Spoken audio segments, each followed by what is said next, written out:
ನಗರದಲ್ಲಿ ಸರಣಿ ಕೊಲೆಗಳ ಮೂಲಕ ಭೀತಿ ಸೃಷ್ಟಿಸಿರುವ ರಹಸ್ಯಮಯ ಸೈಕೋ ಕಿಲ್ಲರ್ಗಾಗಿ ಪೊಲೀಸರು ತೀವ್ರ ಶೋಧ ಕಾರ್ಯ ಮುಂದುವರೆಸಿದ್ದಾರೆ. ಕಳೆದ 3 ವಾರಗಳಲ್ಲಿ 5 ಮಂದಿ ಕೊಲೆಯಾಗಿದ್ದು, ಪ್ರತಿಯೊಂದು ಮೃತದೇಹದ ಮೇಲೂ ಒಂದು ಕೆಂಪು ಗುಲಾಬಿ ಹೂವನ್ನು ಇಟ್ಟು ಹೋಗಿರುವುದು ತನಿಖಾಧಿಕಾರಿಗಳಿಗೆ ಹೊಸ ತಲೆನೋವಾಗಿ ಪರಿಣಮಿಸಿದೆ. ನಿನ್ನೆ ರಾತ್ರಿ ನಗರದ ಹೊರವಲಯದಲ್ಲಿ ಮತ್ತೊಂದು ಮೃತದೇಹ ಪತ್ತೆಯಾಗಿದ್ದು, ಕೂಡ ನಿಮಗೊಂದು ಇಂಪಾರ್ಟೆಂಟ್ ವಿಷಯ ಹೇಳಬೇಕಾಗಿತ್ತು.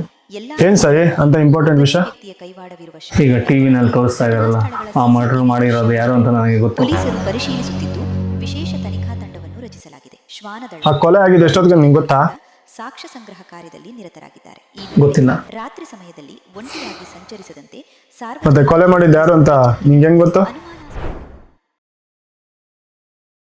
ಫ್ರೆಂಡ್ಶಿಪ್ ಅಂದ್ರೆ ನಂದು ನಿಂದು ಮಗ 3 ವರ್ಷ ಆಯ್ತು. 3 ವರ್ಷದಿಂದ ನಾನು ನೀನು ಜಗಳನೇ ಮಾಡ್ಕೊಂಡಿಲ್ಲ. ನನ್ನ ಕಷ್ಟಕ್ಕೆ ನೀನಾಗಿದೀಯಾ, ನಿನ್ನ ಕಷ್ಟಕ್ಕೆ ನಾನಾಗಿದ್ದೀನಿ. ಹೌದಾ ಮಗ, ನೀನು ಹೇಳಿದೆಲ್ಲ ನಿಜ. ನನಗೆ ಅಂತ ಪ್ರಪಂಚದಲ್ಲಿ ಯಾರಾದರೂ ಇದ್ದಾರೆ ಅಂದರೆ ಅದು ನೀನು ಮಾತ್ರ.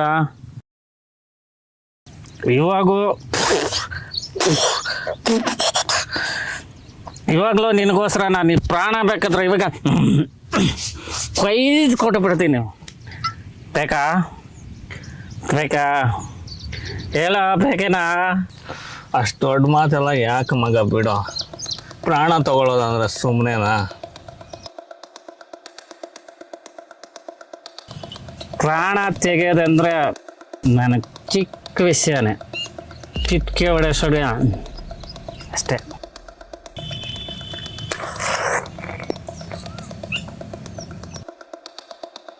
ನಿಮ್ಮದು ವಿಷಯ ಹೇಳ. ನಾನು ಲಾಲಿ ಭೀಮಾ 3 ಜನನು ಹೇಳ್ಕೊಂಡು ನೆನ್ನೆ ತಾನೇ ಒಬ್ಬನ್ನ ಕೊಲೆ ಮಾಡಿದ್ವಿ.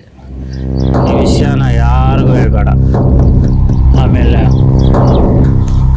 ಫ್ರೆಂಡ್ ಅಂತಲೂ ನೋಡಲ್ಲ, ಇನ್ಮೇಲೆ ನಾನು ಕೊಲೆ ಬಿಡಬೇಕಾಗುತ್ತೆ.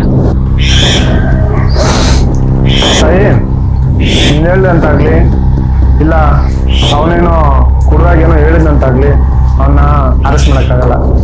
ಅದಕ್ಕೆ ಎವಿಡೆನ್ಸ್ ಬೇಕು.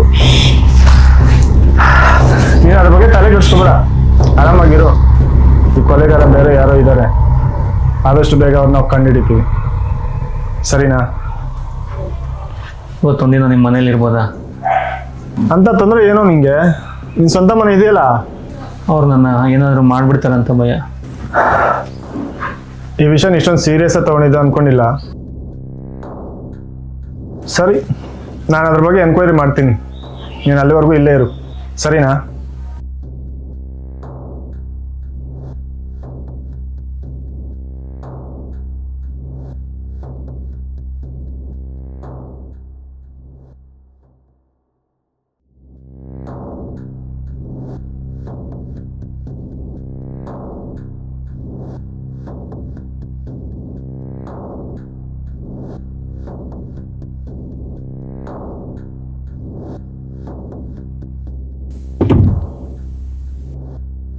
ಓಯ್, ಎಲ್ಲ ಲಾಲಿ ಇವತ್ತು ಬಂದಿಲ್ಲ ಅವಳು ಕೆಲಸಕ್ಕೆ? ನಾವು ಏನಣ್ಣ ಹಂಗಂತೀಯ? ಅವಳಿಗೆ ಇವತ್ತೂ ಹುಷಾರಿಲ್ಲ, ಬರ್ತಾರಣ್ಣ ನಾಳೆ. ಅವಳ ಅಮ್ಮನ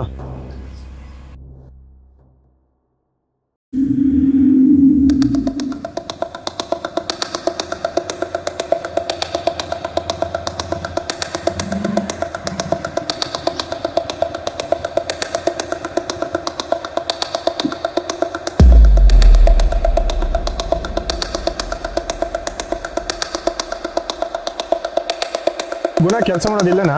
ಹೌದು ಸರ್. ಏನಾದರೂ ಪ್ರಾಬ್ಲಮ್ಮಾ? ಏನಿಲ್ಲ, ವಿಷಯ ನಮ್ಮಲ್ಲೇ ಇರಲಿ. ಆ 3 ಜನ ಹೆಂಗೆ ಅಂದರೆ ಯಾವ ಥರ ಸರ್?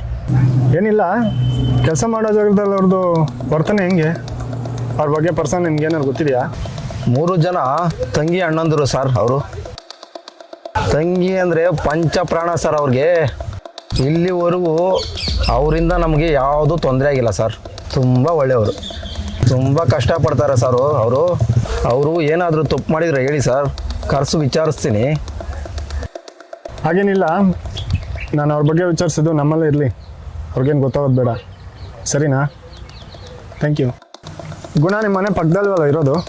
ಆ ಮನುಷ್ಯ ಹೇಗೆ ಅಂದರೆ ಒಳ್ಳೆಯವನಷ್ಟೇ ಸರ್. ಅವ್ನು ಕುಡ್ದಾಗ ಯಾರ ಮೇಲೆ ಗಲಾಟೆ ಮಾಡೋದು ಅಥವಾ ಯಾರ ಮೇಲೆ ರೂಢ ಬಿಹೇವ್ ಮಾಡೋದು ಏನು ಮಾಡಿದಾನ? ಅಂಥ ಮನುಷ್ಯ ಅಲ್ಲ ಸರ್ ಅವನು. ಫ್ರೆಂಡ್ಶಿಪ್ ಅಂದ್ರೆ ಪ್ರಾಣ ಬೇಕಿದ್ರು ಕೊಡ್ತಾನೆ. ತುಂಬ ಒಳ್ಳೆಯವನು. ಅವನಿಗೆ ಅವನ ತಂಗಿ ಲಾಲಿ ಅಂದರೆ ಪಂಚ ಪ್ರಾಣ ಸರ್. ಆದರೆ ಅವನಿಗೂ ಅವನ ತಮ್ಮ ಭೀಮನಿಗೂ ಅವಾಗ ಗಲಾಟೆ ನಡೀತಿರುತ್ತೆ. ಆದರೆ ಏನು ವಿಷಯಕ್ಕಂತ ಗೊತ್ತಿಲ್ಲ. ಕೇಳಿದ್ರು ಏನು ವಿಚಾರ ಅಂತಲೇ ಹೇಳಲ್ಲ. ಅವರಿಬ್ಬರು ಗಲಾಟೆ ಮಾಡ್ಕೊಂಡಾಗೆಲ್ಲ ಲಾಲಿ ಮಧ್ಯ ಒಂದು ಜಗಳ ಬಿಡಿಸಿದ್ಲು ಸರ್.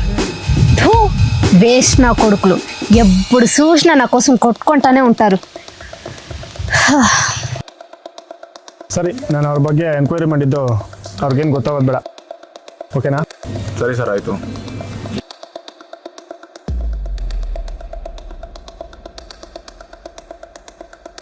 ನೀನು ಅಂದ್ಕೊಂಡಾಗೆಲ್ಲ ಅವ್ನಿಗೆ ಅಷ್ಟೆಲ್ಲ ಸೀನ್ ಇಲ್ಲ ಸಾಯಿ. ನಾನು ತುಂಬ ಜನ ವಿಚಾರಿಸಿದ್ದೀನಿ, ಯಾರೊಬ್ರು ಅವನ ಬಗ್ಗೆ ನೆಗೆಟಿವ್ ಮಾತಾಡಿಲ್ಲ. ಅವ್ರ ಬಗ್ಗೆ ನಿನಗಿನ್ನೂ ಗೊತ್ತಿಲ್ಲ. ಅವ್ರ ಮಾತು ಮೃದು, ಅವ್ರ ಮನಸ್ಸು ತುಂಬ ಕಠೋರ.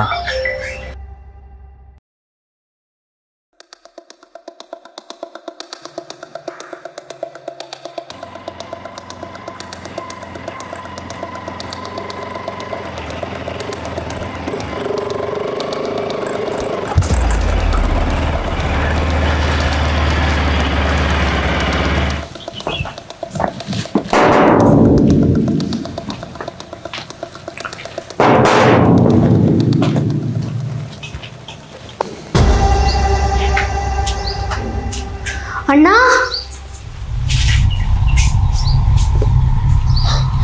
ಯಾರು ತೆಗಿಯೋದು? ಬನ್ನಿ ಸರ್, ಬನ್ನಿ ಸರ್, ಒಳಗಡೆ ಬನ್ನಿ ಸರ್.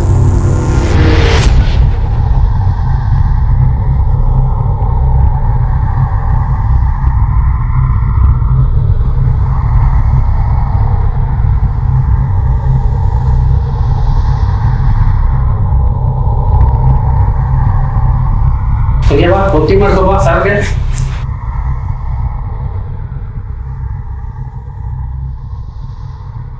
ಏನು ಸರ್ ಬಂದಿದ್ದು? ಏನು ಸಮಾಚಾರ? ನಿಮಗೆ ಸಾಯಿ ಗೊತ್ತಾ? ಹೌದು ಸರ್, ನನ್ನ ಕ್ಲೋಸ್ ಫ್ರೆಂಡು. ಅವನಿಗೇನಾದರೂ ತೊಂದರೆ ಆಗಿದೆಯಾ ಸರ್? ನಿಜ ಹೇಳಿ ಸರ್. ನಿಮ್ಗೆ ಅವನು ಎಷ್ಟು ವರ್ಷದಿಂದ ಗೊತ್ತು? ಸುಮಾರು 4-5 ವರ್ಷದಿಂದ ಸರ್. ಸರಿ. ನಾನು ಪ್ರತಿದಿನ ಗಾಯತ್ರಿ ಬಾರ್ಗೇನೆ ಹೋಗೋದು. ಅವನು ಅಲ್ಲೇ ಬರ್ತಿದ್ದ ಸರ್. ಆದರೆ ಅವನು ಮಾತ್ರ ತುಂಬ ಒಳ್ಳೆಯವನು ಸರ್. ಆದರೆ ಏನಾಯ್ತು ಏನೋ ಸರ್, 50,000 ಕಾಸು ಬೇಕು ಅಂತ ತಗೊಂಡೋದ. ಇವತ್ತಿಗೆ 2 ವರ್ಷ ಆಯಿತು ಸರ್. ಕೇಳಿದಾಗೆಲ್ಲ ನಾಳೆ ಕೊಡ್ತೀನಿ, ನಾಳಿದ್ದು ಕೊಡ್ತೀನಿ ಅಂದ್ಕೊಂಡೇ ಬರ್ತಿದ್ದಾನೆ ಸರ್. ಈಗ 4-5 ದಿನಗಳಿಂದ ಮುಖ ತೋರಿಸ್ದೆ ಮುಚ್ಚಿಕೊಂಡು ಓಡಾಡ್ತಾವ ಸರ್. ದುಡ್ಡಿಲ್ಲ ಅಂದರೆ ಸ್ವಲ್ಪ ದಿನ ಟೈಮ್ ಬೇಕು ಅಂತ ಕೇಳೋದು ಅಲ್ವ ಸರ್? ಅವನು ಅದನ್ನು ಮಾಡಿಲ್ಲ ನೋಡಿ ಸರ್. ಹೋದ್ರೆ ಹೋಗ್ಲಿ ಬಿಡೋಣ. ಏನು ಕಷ್ಟನೋ ಏನೋ ಆ ಅಣ್ಣನಿಗೆ. ನೀವ್ಯಾಕೆ ಸರ್ ಆ ಅಣ್ಣನ ಬಗ್ಗೆ ಎಂಕ್ವೈರಿ ಮಾಡ್ತಿದ್ದೀರಾ? ಏನಿಲ್ಲ, ಅವನ ಬಗ್ಗೆ ಸ್ವಲ್ಪ ಇನ್ಫಾರ್ಮೇಷನ್ ಬೇಕಾಗಿತ್ತು. ನಿಮ್ಮ ಹತ್ರ ಏನಾದರೂ ದುಡ್ಡು ತಗೊಂಡಿದ್ದಾರಾ ಆ ಅಣ್ಣ?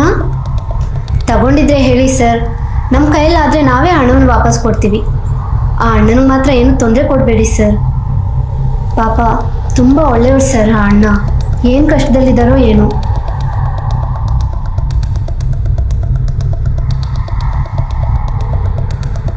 ಪರವಾಗಿಲ್ಲ, ನಾನು ಅವನ ಹತ್ರನೇ ಇಸ್ಕೊತೀನಿ.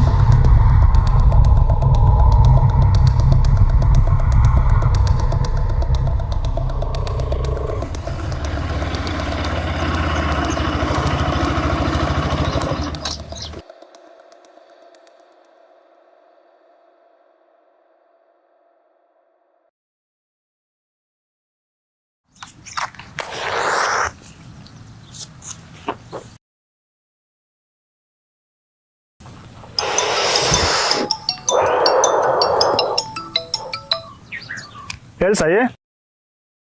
ಅವ್ರ ಬಗ್ಗೆ ವಿಚಾರಿಸ್ದ? ಹಾಂ, ವಿಚಾರದ ಕಣ. ನೀವು ಅಂದ್ಕೊಂಡಾಗಲ್ಲ ಏನಿಲ್ಲ. ನೀನು ಸುಮ್ಮನೆ ತಲೆ ಕೆಡಿಸ್ಕೋಬೇಡ, ಈ ವಿಷಯ ನಿಲ್ಲಿಗೆ ಬಿಟ್ಬಿಡು.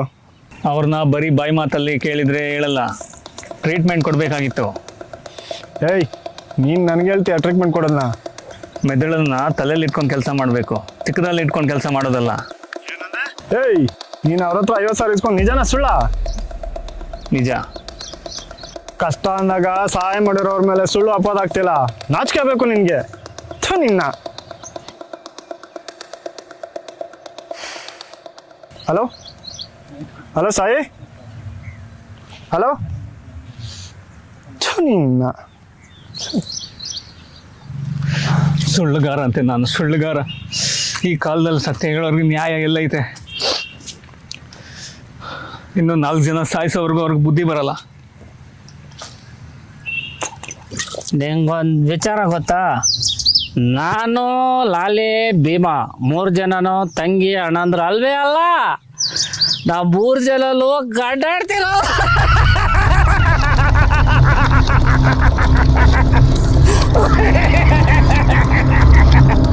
ಗೊತ್ತಿಲ್ಲ ಲೆಕ್ಕ.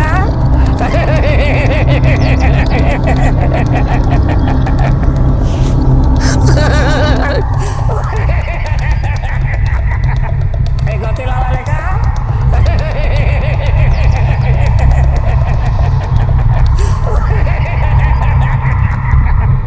ಗೊತ್ತಿಲ್ಲ ಲೆಕ್ಕ.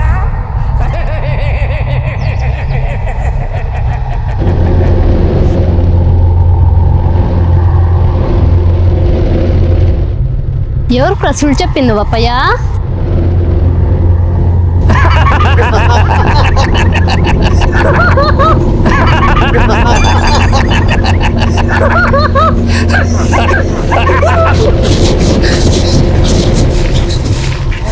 అమ్మా, అయ్యో అమ్మా.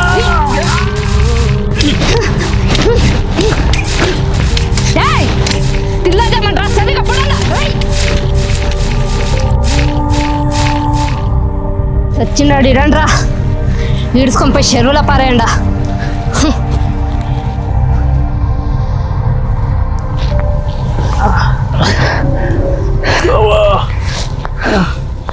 ఏమో దొరికిపోతుంది కదరా.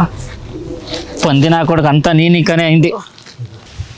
సార్ మా అమ్ము తోడు నాకేం తెలియదు సార్.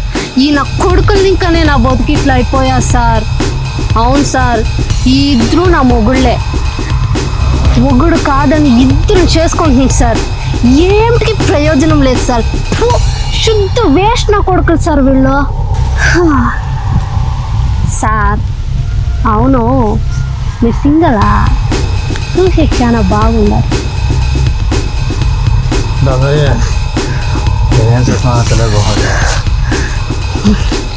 పందిన కొడుకు, పందిన కొడుకు. ఫు, తినేది తెలిస్తే ఇంకేమీ తెలియదు నా కొడుక్కి.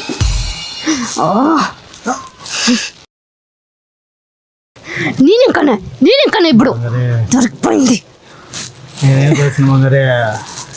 సార్ లాలి నా ఫ్రెండ్లానే సార్.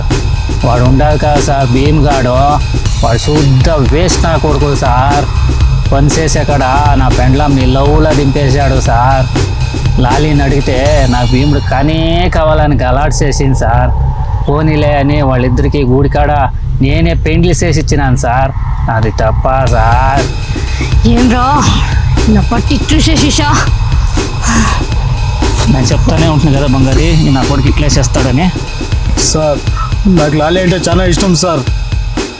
వాడు గుణగాడు నన్ను చూసే కొడుపమంట సార్ వానికి. సార్ నేను ಮರ್ಡರ್ చేయిందే ಗುಣ ಕೋಸ್ಮ ఇంకా సార్ నేను చేయింದೆ. ಅವನೊಬ್ಬರನ್ನ ಕರೆಕ್ಟ್ ಆಗಿದ್ರೆ ನನಗೇನು ಸರ್ ಇಷ್ಟ ಕಷ್ಟ ನನಗೆ. ಏನೋ ಅದು కుట్టియాలంట సార్. నేను నిద్రలో వచ్చిపోసాడు రెస్ట్ నా పెళ్ళం పెట్టించా సార్. అవుతుంది. ನಿಮ್ಗೊಂದು ವಿಚಾರ ಗೊತ್ತಾ? ನಾನು, ಲಾಲಿ, ಭೀಮಾ 3 ಜನನು ತಂಗಿ ಅಣ್ಣಂದ್ರು ಅಲ್ವೇ ಅಲ್ಲ. ನಾವು 3 ಜನನು ಗಡ್ಡಾಡ್ತಿರೋ.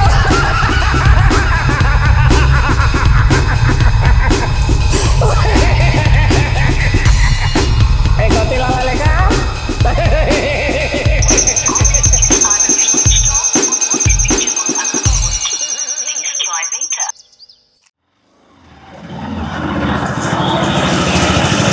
ನೋಡಿ ಹೇಳಿ ಸರ್. ಸಾಯಿಯವ್ರ ಮನೆ ಇದೇನಾ? ಹೌದು ಸರ್, ಇದೆ ಮನೆ. ಫೋನ್ ಸ್ವಿಚ್ ಆಫ್ ಬರ್ತಾ ಇದೆ. ಮನೇಲಿ ಇದ್ದಾರಾ? ಇಲ್ಲ ಸರ್, 2 ದಿವಸದಿಂದ ಇಲ್ಲ ಸರ್, ಅವರು ಕಾಣಿಸ್ತಾ ಇಲ್ಲ. ಇಲ್ವಾ? ಇಲ್ಲ ಸರ್. ಸರಿ, ಥ್ಯಾಂಕ್ ಯು ಸರ್.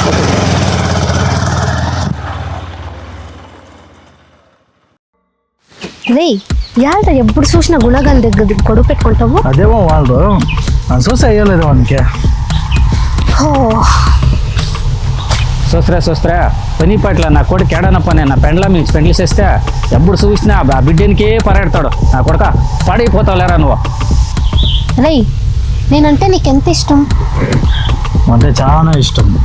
నీకోసం నేను మంత్రం కొట్టేసుకున్నాను బంగారి. రేయ్ ఈ బైక్ యాడ్రా దొంగిలించుకొని వస్తే ఎవడో రోడ్ల సన్నప్పుడు నిలిపిండే కొంచెం.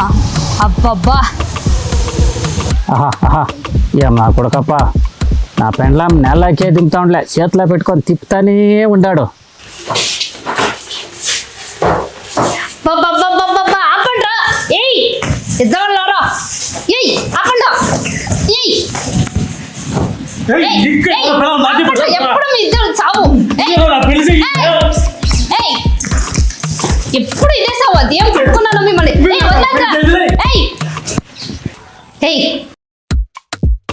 ఏమంటాం ఇది? ఏమంటాం ఒక దినం కూడా ఎప్పుడు ఇట్లా పట్టుకొని వస్తారు. ఆపండ్రా ఆపండా. మిమ్మల్ని కట్టుకొని పెద్ద పాపం అయిపోయింది నాకు. ఒక్క దినమన్నా నెమ్మదిగా ఉండే కిడుస్తా ఉన్నారు ఇంట్లో. ఏం కని కట్టుకుంటున్నా ఇద్దరు ఉండరు. ఏం పోనీకుమాలని ఎదువులు పోయి ఎక్కడైనా సాయండా ఇంట్లో ఈ సాగు వచ్చే కన్నా. ఛే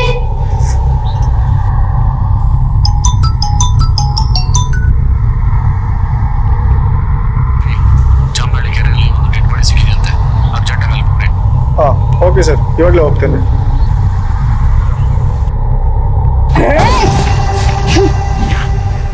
ఈడ్చుకురండ్రా నా కొడుకుని.